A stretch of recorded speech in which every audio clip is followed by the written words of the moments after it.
પોતાની જાતને વધારે સારી બનાવવા પર ધ્યાન દો, સારી સાબિત કરવા પર નહીં. પોતાના હક માટે બેશરમ બનવામાં કંઈ ખોટું નથી, કેમ કે જે લોકો શરમ કરે છે ને એમનો ફાયદો ઉઠાવવામાં દુનિયા પારંગત છે. જો તમને ખબર પડી જાય કે તમારી ગેરહાજરીમાં તમારા વિશે કેટલું સારું ખરાબ બોલવામાં આવ્યું છે તો તમે ઘણા લોકો સામે જોવાનું પણ બંધ કરી દેશો.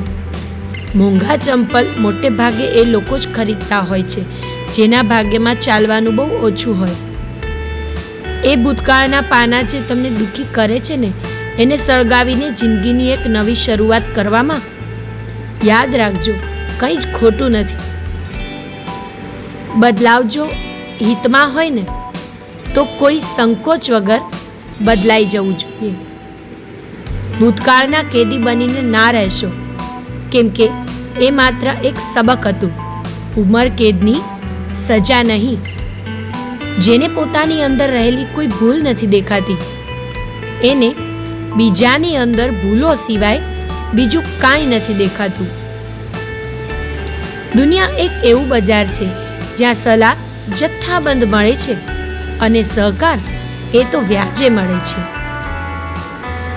ખોટાને ખોટા કહેવાની જો તમારામાં હિંમત ન હોય ને તો તમારી પ્રતિભા વ્યર્થ છે. બધો ખેલ કર્મનો છે. એ જ્યારે ફરી પાછું આવે છે ને ત્યારે હિસાબ કરીને જ જાય છે. એ લોકોથી હંમેશા દૂર રહો જે પરેશાનીઓનું કારણ હોવા છતાં પોતે પીડિત હોવાના રોદણા રોવે છે.